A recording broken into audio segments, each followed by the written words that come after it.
For all my teenage years, I had one goal in mind, and that was to be 100 kilos. And when I hit that number, I was damn proud of it. But now I don't need to be 100 kilos anymore. I want to be 80 kilos. But every time I dip under 100 kilos, something weird happens. My mind starts playing tricks on me. I get cravings. Not because I'm hungry, but because something inside me is fighting to keep me at 100 kilos. This isn't about food. This is about identity. See, I just didn't want to be 100 kilos. I made it a part of who I was. Growing up, playing rugby league, size mattered. And I wanted to be the biggest, toughest, hardest guy on the field. 100 kilos just wasn't a number. It was proof. Proof that number 11 wasn't to be messed with. No opposition player wanted to run at number 11. That was part of my identity. I was the player that I wanted other players to be looking out for on the field.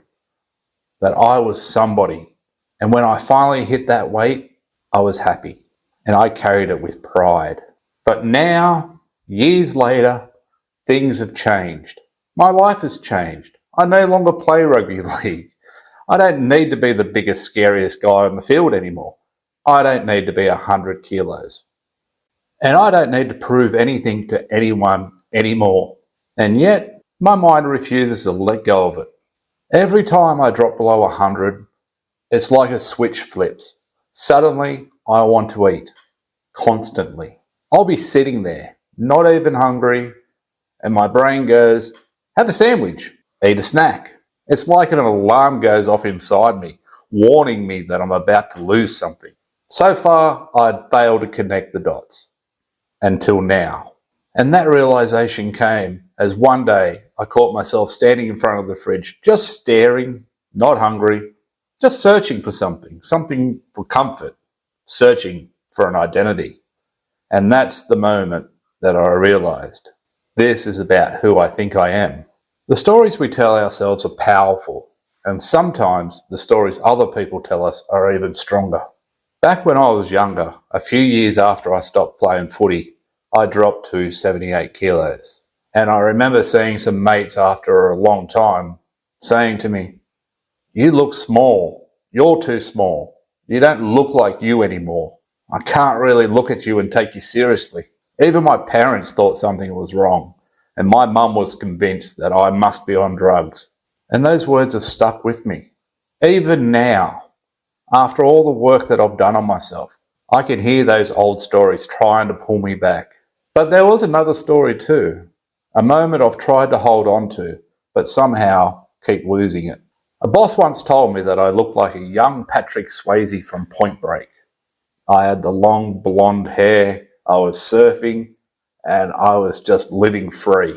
And yet my mind plays the negative comments at a much louder volume and drowns out those positive comments. But that stops now.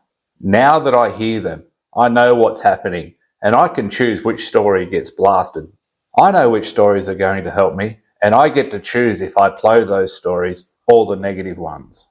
Because after all, I am in control of the remote. I choose which channel I want playing. The channel I'm now tuned into is this. I'm 80 kilos. I'm a stylish man. I'm fit.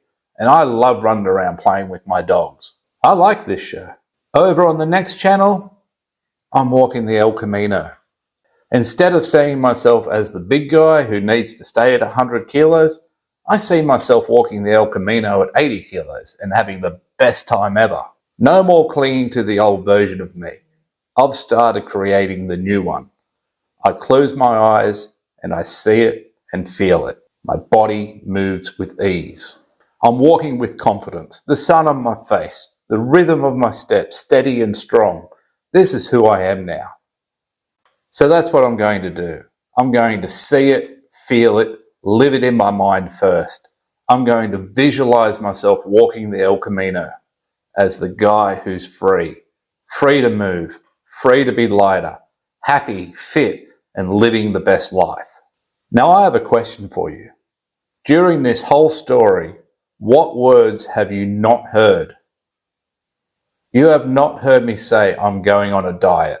You have not heard me say this is my weight loss plan or journey. And the reason for that is because those are negatives. And that raises battle flags. That type of language sends a warning to your subconscious mind that you're leaving your comfort zone. And your subconscious mind doesn't want that. Its job is all about to make you happy, and taking things away doesn't make you happy. That's why smart salespeople use negatives as a positive. The reward at the end of the tunnel, the delayed gratitude. All your hard work will be rewarded. You will feel better in the long run, but for now, you need to put in the work, the hard work. You need to win the battle. Fight, fight, fight. Well, I'm not about hard work. I don't like to fight. I don't need to delay my gratitude. I prefer the easy way. I like to have gratitude daily. I like to enjoy myself and have fun and keep the mood light. Why make something hard when it doesn't have to be? You are the director. You can make a horror or a comedy. Me personally, I like comedies mixed in with some action. What about you? If this video resonated with you, hit that like button and subscribe for more content just like this. And as always, I'll see you in the next one.